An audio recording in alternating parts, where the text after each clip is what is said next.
Hello, Cherries. Welcome to Live Cherry Sunday, Special Monday, episode 236.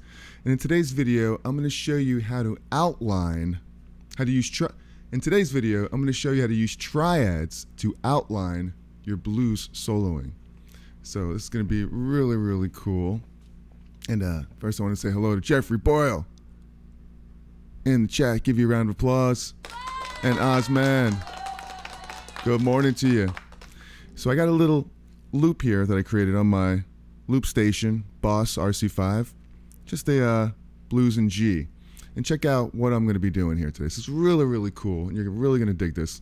It's going to open up your blues playing, and it's a good practice to organize triads and licks in one position here. And here it is. Check this out. Here's the loop right here. G. We're in G. Gee whiz. Here we go.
So that is the idea. If you're enjoying this video, hit that like button. Subscribe to the channel. Ring the bell for notifications. All that groovy stuff. So we're having a good time today here on a Monday, playing some blues. We got Hola, Jeffrey Boyle, and Sonic G. Is that like the Sonic Hedgehog type of thing? Well, here you go. Cheers to you. What are you drinking out there today? I got my coffee, my Italian espresso beans. Rocking the Italian espresso beans. And rocking the SG here today, as you can see. And the AC/DC shirt. I mean, come on. If I'm going to play an SG, I got to, pay tribute to my man Angus Young. My second favorite guitar player after Ace Frehley when I was a kid. I mean, come on. Growing up a Kiss fan. It was AC/DC. It was Kiss, then AC/DC. And then Eddie Van Halen, of course. And I can't think of a better 3 guitar players to get into than that in that order, right? I was making some iced Italian coffee. Wow, nice. You know what? You just gave me an idea. Have you ever seen those Mario Italian ices? Those classic, or is it Marino? Or is it Mario? One of those. So classic, I can't remember. But it's Mario's or Mario's. I don't know, but they're the #1 like Italian ices. What if they had Marino's Italian iced coffees? Maybe. I mean, the cherry flavored one's pretty darn good, but Italian iced coffee, that would be something. All right, so we couldn't go live yesterday because I was traveling home from a little tour in Baton Rouge. Oh, I almost forgot where I was.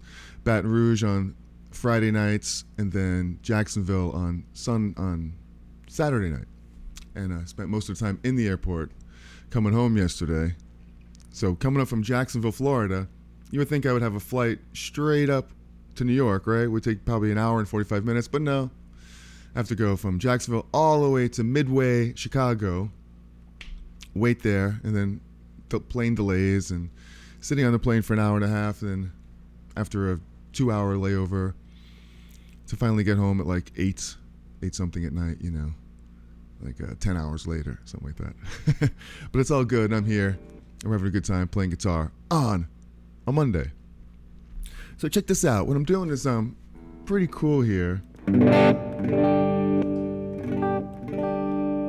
got a key of G, nice little G chord here. Let me show you something here on this screen. Now, this is not like rocket science here, by no means, but hopefully this opens up your mind to maybe a light bulb moment here where, you know, a lot of times we play in this position, this pentatonic shape.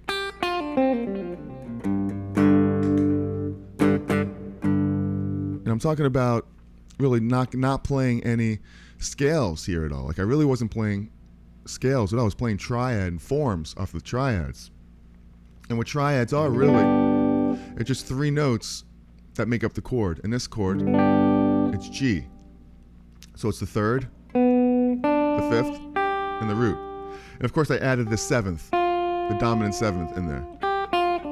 So I'm really playing like an arpeggio, really. But I'm focusing on these shapes. Within this E chord shape, you have a couple of triads here.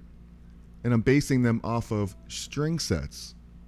Like if you notice the first pass, every pass of the blues I was only on 1 string set. And that's the good practice here. So I was on the top 3 strings. 1, 2, 3. The E, the B, and the G, the top string set. So I was playing just the triad here, G. Like that. And I was playing around here when it was in G. Right over here, these triads. The 3rd, emphasizing the 3rd. Playing the 7th. And then when I went to the C, I played the C right up here. So backstepping 1 second. You have this triad and this chord. You have this triad shape. The next string set, the 2nd, you have this one. This string set, where you have the root, the 3rd, the 5th. On the first string set, you have the 3rd, 5th. This is really important to remember. You have the first string set, 3rd, 5th, root. The second string set, you have the root, 3rd, 5th. So this first one's really like a second inversion. No, first inversion. The 3rd, 5th, root. Then you have the first inversion, next string set. Then over here, you have the second inversion, which is the 5th, the root, and the 3rd. Then down here, you just have a power chord, so I'm going to bypass that. I'm going to go up to here, play this triad, which is stealing from another shape, really. It's kind of like the D shape. But it's all from this one chord shape right here. I have all these G's, G, G, and it's more, forget the numbers and stuff, just remember these shapes. 1, right there. So 4 triads. And that's what you could focus on instead of playing this minor pentatonic. Focus on these more targeting these notes here.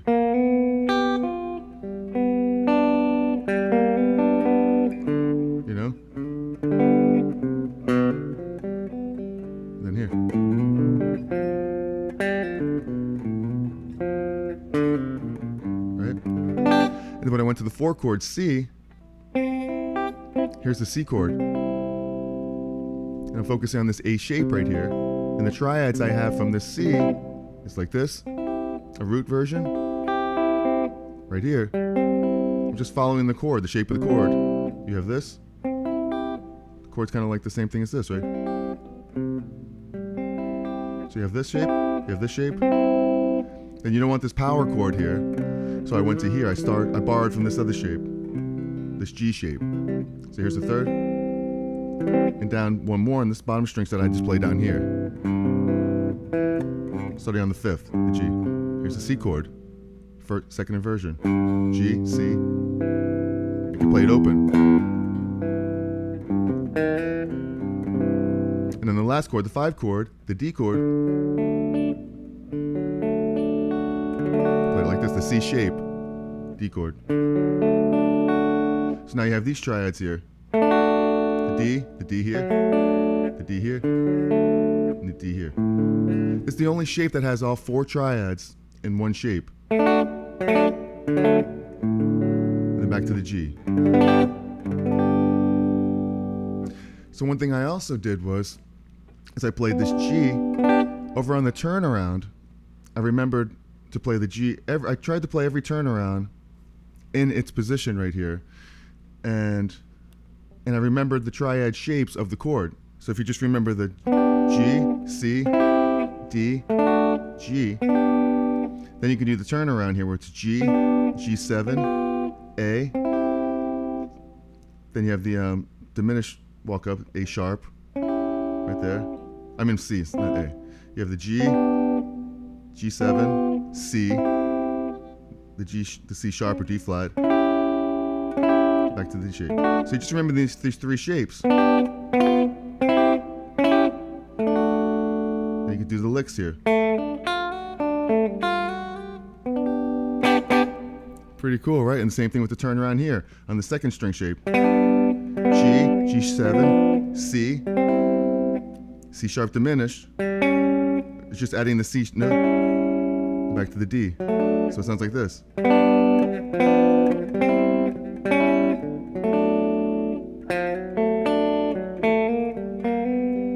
This one right here, G, G7, C, C, C7, D.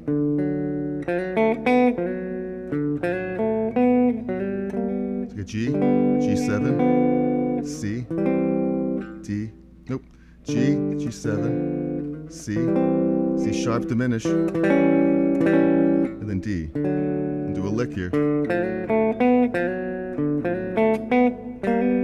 And then the last one, G, G, G7, C, C sharp diminish. So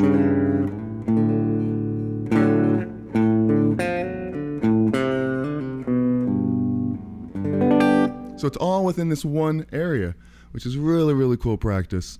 I think this might be one of the coolest things. If you really spend a little time on this, man, it's really kind of blowing my mind doing this too, because I don't really spend too much time doing this, but I am now. I mean, it's a, you play and you play for years, and then something kind of clicks in your mind, and for me, this is a really kind of a mind blown experience, learning this right here, and I wanted to share it with you, and hopefully it's the same to you, because it's really, really cool stuff here.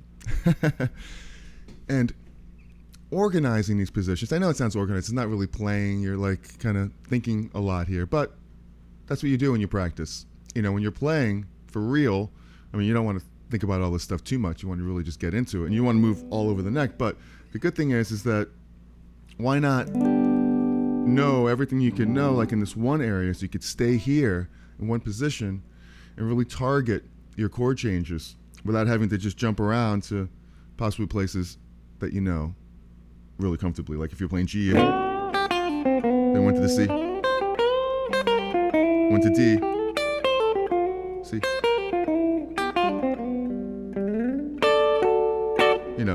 which is cool too. But the beauty of that is when you go up to here to the 4 chord, now you could do this. Here's your 1 here, and you could do the whole cycle up in this shape starting using this this G chord as the 1 chord. And all the same licks that you learned on here for this shape, when you used it as the D chord, all those licks that what I did here, right there. Now that's your, instead of that being the 5 to solo in, up here it's the 1 to solo in. You know? All the licks are here over the 1 chord. You know? Now the 4 has got this, the 1 shape.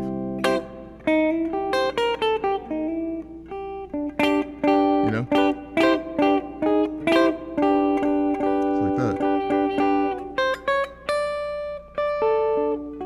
Now you have that shape right there for the 1. Now the 5 chord.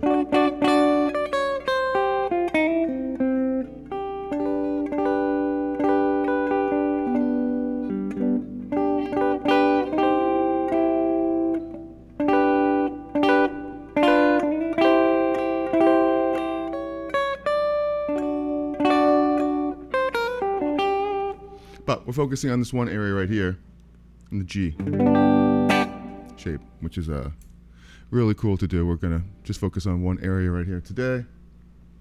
Have some coffee. Cheers to you. Give you a round of applause.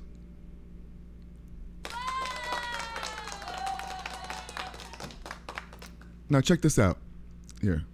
The beauty of staying in one shape right here. One string set. All the notes and the target notes are right next to each other here. And a cool trick is you could focus on the 3rd and always slide in. You know, you got that minor 3rd into the major. Each inversion has its place where the notes are, where the root, the 3rd, the 5th are. It just so happens that in this position, you get the 3rd, the 5th, the root. All right, so what I'm doing is a good practice is sliding into the 3rd. Now when it goes to the C chord, the 3rd right to the root of the C is right there.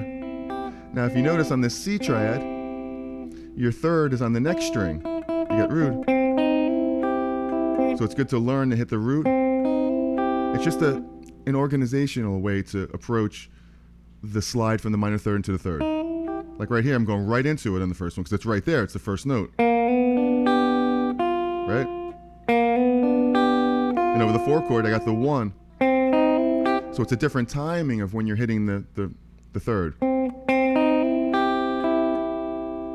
Back to the run, the 1. Now watch on the 5 chord, which is right here. You have the 5th, the root, and the 3rd. So now the 3rd is on the top of this type of inversion. And you'll see all these inversion shapes are the same, so you could apply this to any position when you get to it. So now you have it on the top. So now you have root, which is a different sound than this one. Different than this. Now, because you have this on the major 3rds on the bottom note. On the 4 chord, the middle note, and then on the 5th chord, back to the 1. So you have the 1 here, or the root, the 3rd here.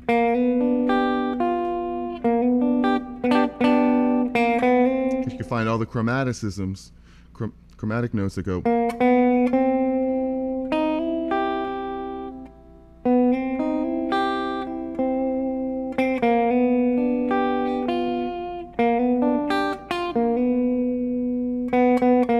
Go down to the 5th of the 5 chord.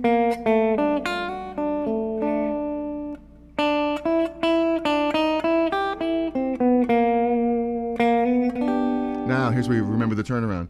And all you got to do to remember the turnaround, as I was saying, is remember the 3 shapes. 1, 4, and 5. So now you take the 1, 7 chord, go to the 4, leave the 4 chord the same, but just take the root note and just move that up a half step. That just gives you a diminished chord. And then to the 5. Do a lick there if you want. Back to the 1. So, pretty cool. I mean, this is like really, to me, it's top level stuff that'll really take your playing, so to speak, to the next level, right? Just focusing on one area. We're not trying to impress anybody really right now. It's just more of learning the shapes, learning the in-betweens, how to really get to another chord easier than jumping all over the place. You're also playing on an area that you know very well. You know, you're playing one box, but you might be looking at the box a little bit differently now, because before you just knew it, which you could still use. I mean, you're not taking away that pentatonic scale. You're just kind of putting it to the side for now, and then you'll just use it in between all this other cool stuff, because now you have the same area, but now you have all that. It's like, who knew you could do all that stuff inside there? Most of the time you could stick to this over all three chords and it sounds good. It sounds great. But now you have, you know, right there, then you have, all right, then you have, and the last one, right there. So you have all those areas to focus on targeting the notes of those chords and blues. And then you could jump it up an octave to keep it simple. Just do the same thing up here in the high register, because then you can go to all the other chord shapes as well, because there's 5 areas you could do this practice in. You could do it here, you could do it here,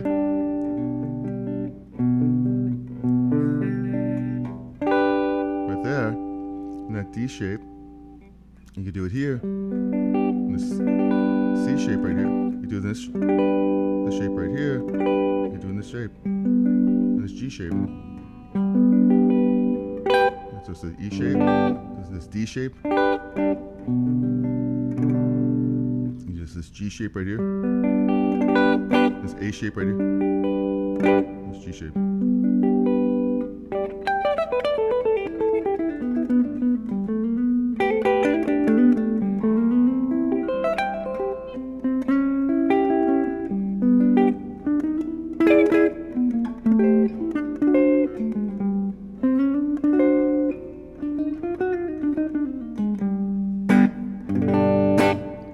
So just a little ideas that you could do around knowing all those licks and knowing the triads within the certain areas.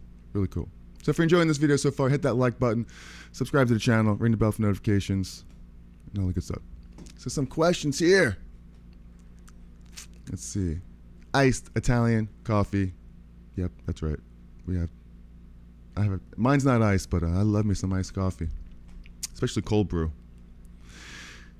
Osman, what gauge strings do you use? Well, on my SG, on all my guitars, actually, you can see some of them right there, I use 10s. Regular 10 gauge. What is that? Regular lights?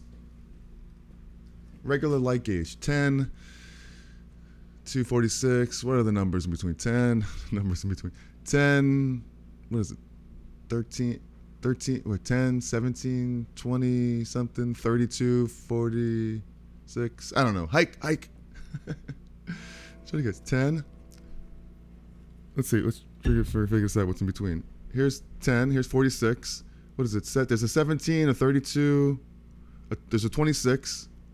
10. Was it 14 or 17? 20 something, 30, 40. I have no idea. I'm just trying to guess, and I'm way off. You think I would know this by now? But a standard 10 gauge string set 10 to 46. I know that. Regular light gauge. I've been using 10s forever. I mean, it's like the perfect string. I started off with 9s, before I knew any better. That's still not quite sure how much the actual gauge really means. But tell that to Stevie Ray Vaughan, who's 13 something, right? Of course, it's going to sound fatter and thicker if you use thicker strings, But a lot of your tone really comes, number one, from your hands. Absolutely believe in that. It's really, and it sounds funny, but if you hit a note, what it means by that, when your hands is like the way you attack the note, the way it registers against the fretboard, and on the frets, your vibrato, because believe it or not, your vibrato is shaping the sound. And a vibrato will widen the sound and it'll, in a sense, sound fatter than it really is. If you hit one note kind of like this, well, it is what it is. But if you shake it in a certain way, in a sense, you're kind of widening the note, right? So it makes it sound fatter. I don't know. Maybe I'm crazy. Maybe I'm wrong. But the way you lay into the note has a lot to do with it. Maybe everything to do with it. So any questions about any stuff, please let me know. You know, I want to give you like a little example here of what I'm doing here in this one top shape first. So check this out.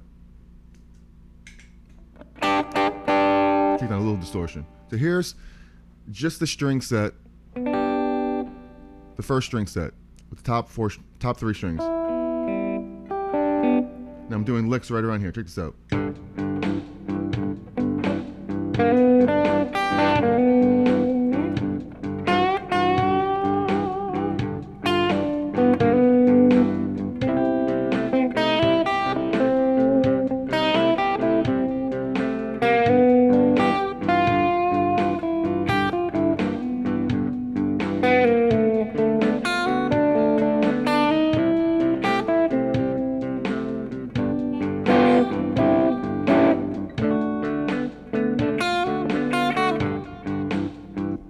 Okay, see what I did there? Just played the blues, but in one area. And it's really, it makes you be disciplined because I can only play on these top three strings. I want to resolve to the G note, the root, on the fourth string, but I can't because I'm not allowed to. You know, I'm kind of just holding back. You know, a lot of times in playing, it's like what you don't play is more important than what you do play. So being restrained is a good thing because now it's like, man, I really want to go there. But for this practice, I'm seeing little areas where, and it's making me improve on the small areas that I do have. Like now I only have these few notes. If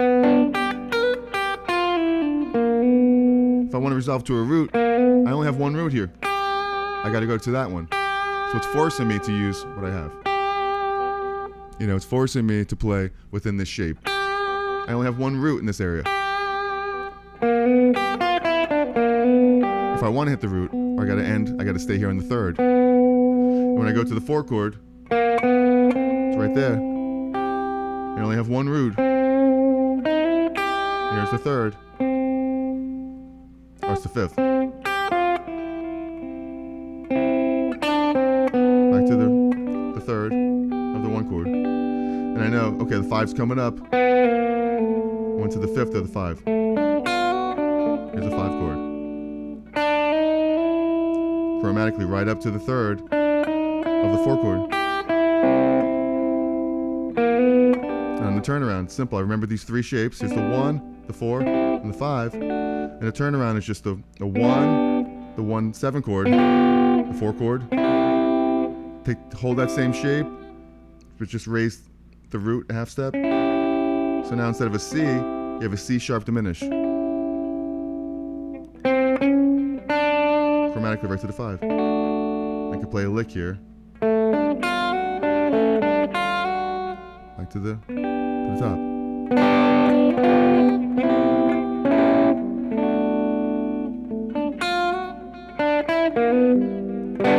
So I went to there, I cheated, I went to the next string position. So pretty cool. Any light bulb moments, let me know. I'm having a good time here. It's keeps you disciplined, keeps it real, you know, in this one area. And of course, bring it up here. Do the same thing. I mean, the first thing, you know, if you want to really practice this and get it, just now you know it down here. Now just do the same thing here.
God, I can't get that.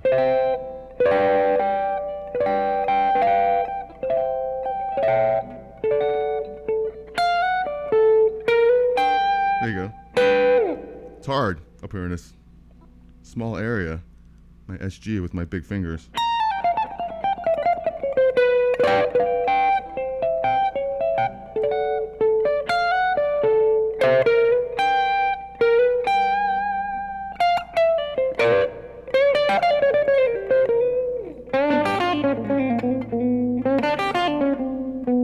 I mean, Angus Young loved G, right?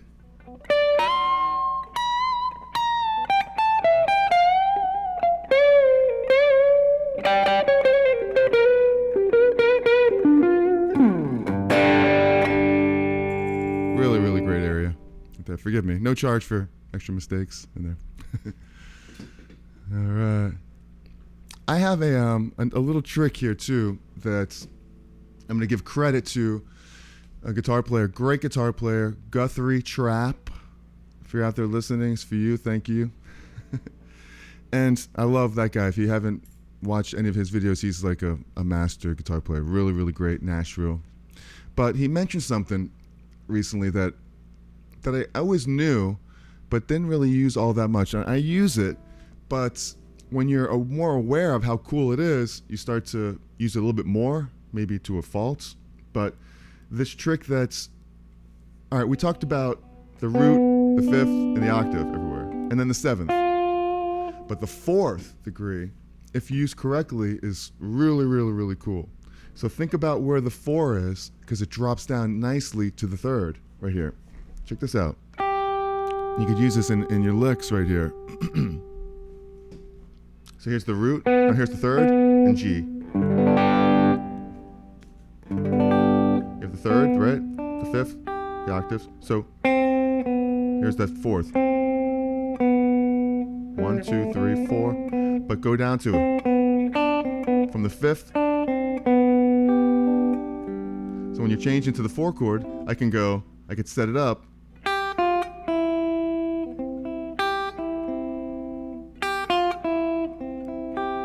Check it out.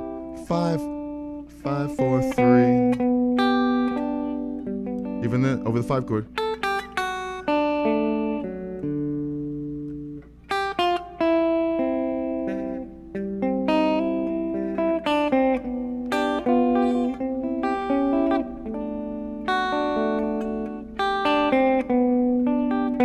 Really cool trick, right? Sounds really nice. 5, 5, 4, 3. Do the licks.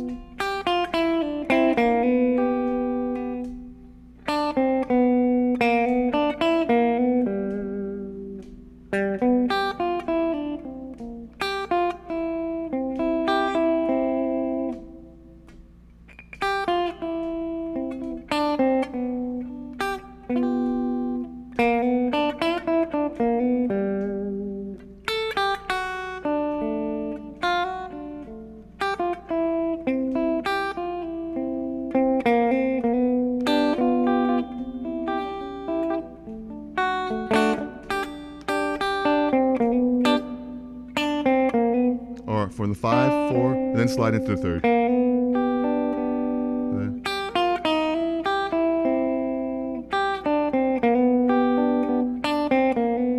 And how I like this on the 5 chord.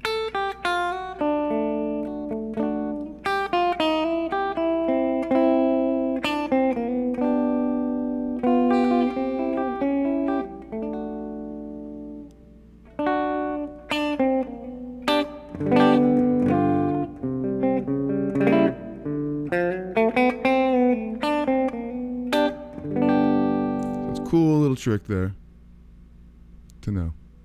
That 5 into the 4. I think a truck just went outside and it braked on this note. Figures, right? We're all in harmony today here in Brooklyn, New York. So let's have some, it's not Italian iced coffee, but it's a Italian espresso. It was hot at one time. It might be iced now. So any questions about this stuff, let me know. Having a good time here today. Hopefully you're enjoying this. And this is a great way to organize your practice and focus on specific positions. That's the whole idea of this today. And, by incorporating triads into your solos, you could break free from scale-based patterns and add more melodic interest and really emphasize chord tones. So really, really cool. And, I would take this and play it. First of all, first thing I would do is take it up a notch to your higher octave. But since you already know it down here now, then do the same thing here. Check it out. We'll give it a little shot. Here you go.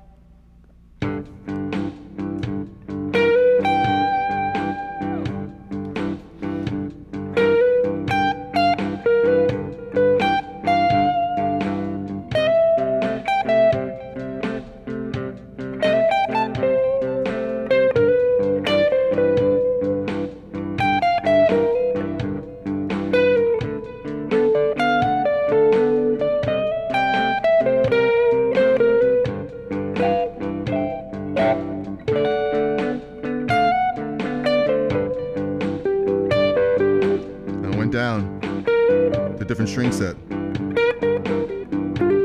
Oops, cheated.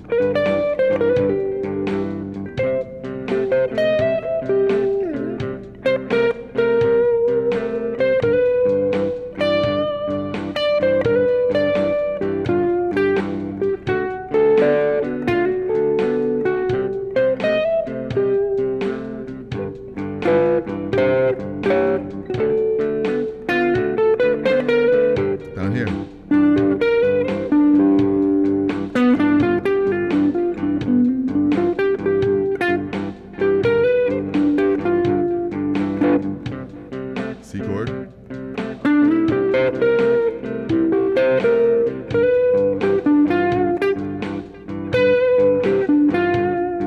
To D.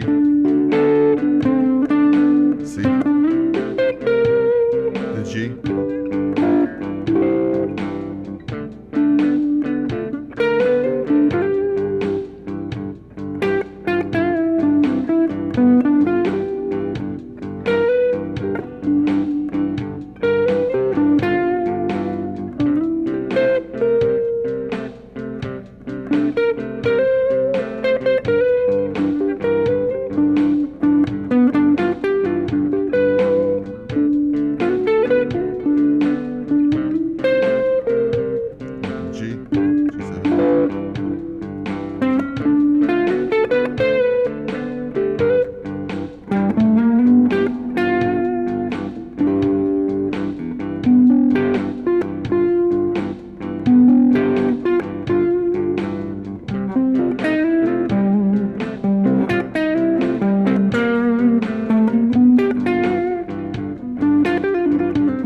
So, trying to get it out of the original box shape right there and play it up an octave.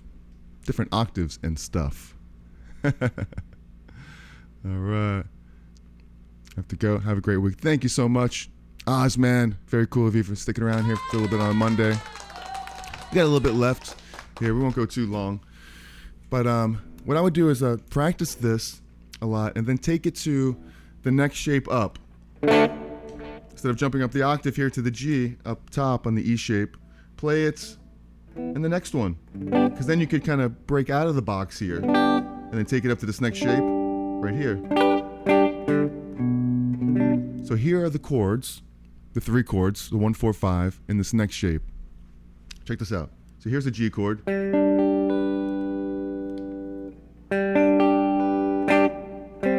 Right here.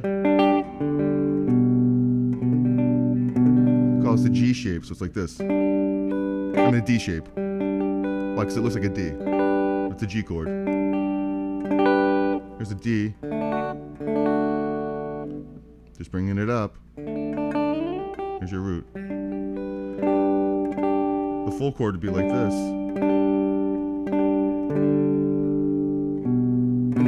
Just like you play a D here, with your thumb over it like this. Same thing here.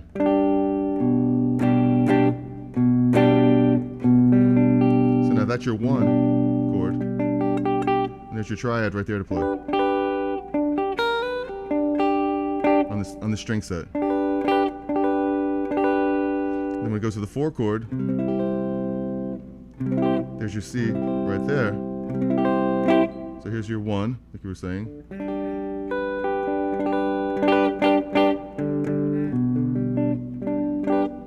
Here's your 4 chord. Then the 1. 4 chord.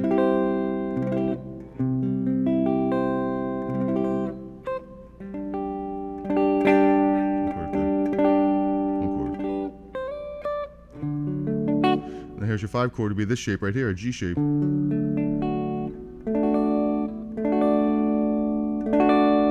4 chord.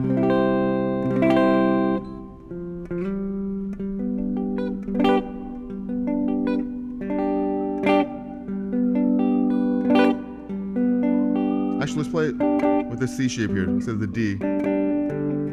Makes a little more sense.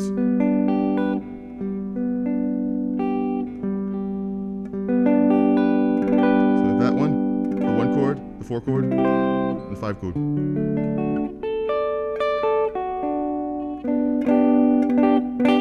So if you're taking the same string sets, you would play up here.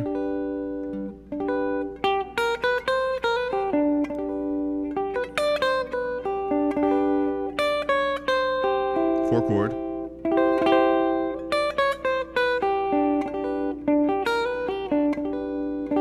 And over the G shape, it's not really a full triad, so you just bring it down here.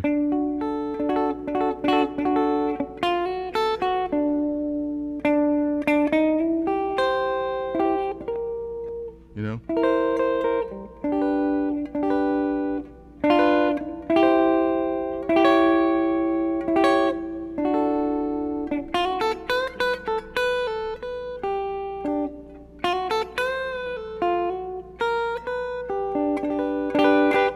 So it basically be just like that, these string sets. So here's your 1 chord, your 4 chord, your 5 chord, and your 1 chord again. So we're playing some blues here, you got something like this.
So I cheated and I broke out of the box right there.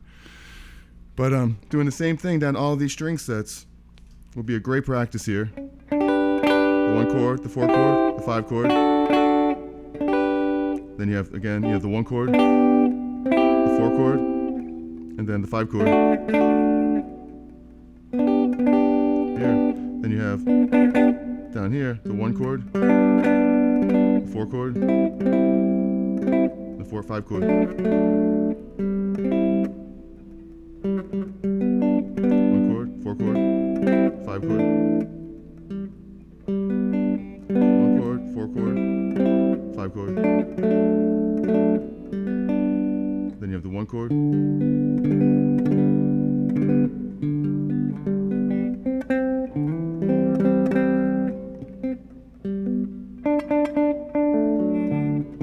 5 chord, 1 chord.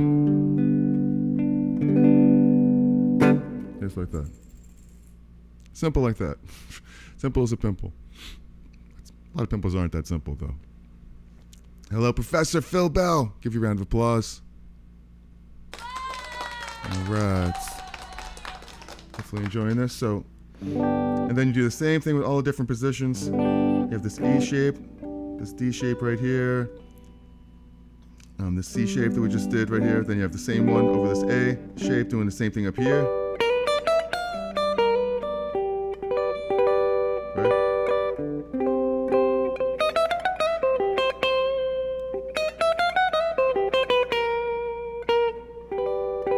Right there. Now the 5 chord is your E shape.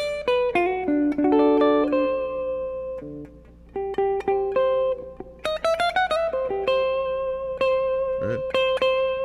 Then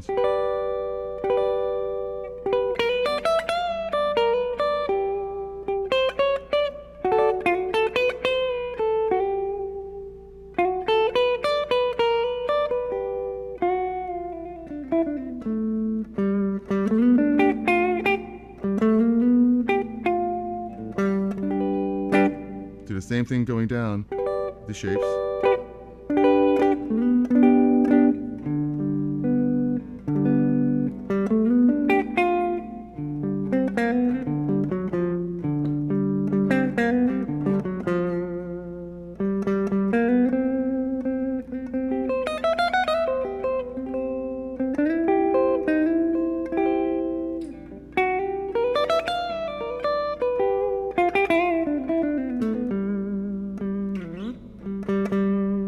Shape.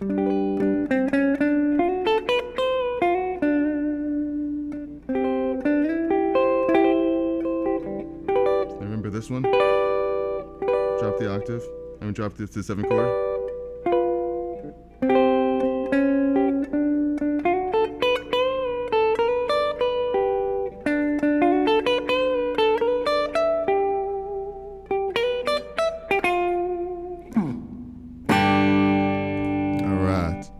Cool stuff. Tasty blues licks. Thanks, Jerry. Love the blues. All right, Clarence. So cool. So, I need some practice here. Myself going through all these different shapes, 1, 4, 5. But man, what a great practice it is. So I'm more familiar now with these shapes because I've been brushing up on it. But do it everywhere over the 1, 4, 5 and the 5 different shapes. Here. Here, here, here, and here. And then back to here again.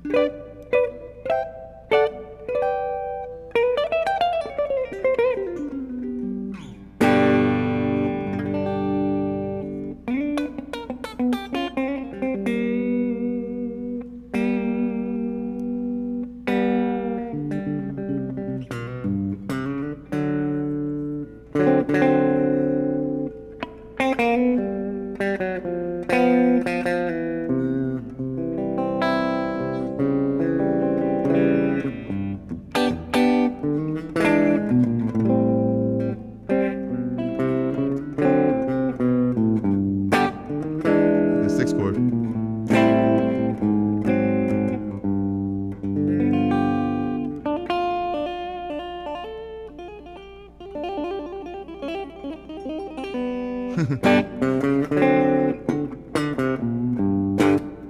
right. So thank you very much. Thanks for hanging out with me here today. Really, really cool of you. So I will bring up that I do have a guitar course called the Essential Skills Collection for Guitar.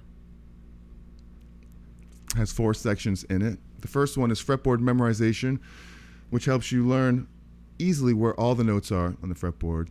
The Circle of Fifths, which shows you how to translate chord progressions in every key, very simply with a circle of fifths.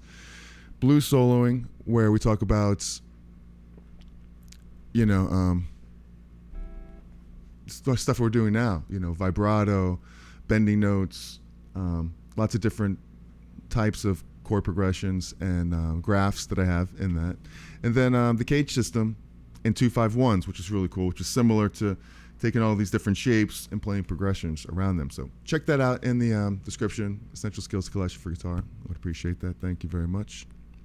So, all right. Well, thanks for hanging out with me here for a while. You guys are awesome. Clarence, Phil, Professor Phil Bell, Ozman, Jeffrey Boyle. And thanks for spending some time here on a Monday. Any other ideas for any future lessons? I don't even like to call them lessons, but it's more of a back and forth here, camaraderie that we have here with playing guitar player camaraderie. And but any other ideas, let me know right here in the comments or in the chats if you're watching in the future in the comments, and we'll get to it right away. So have a great week, guys. I love yous, and remember, be cool, be kind, and be cherry.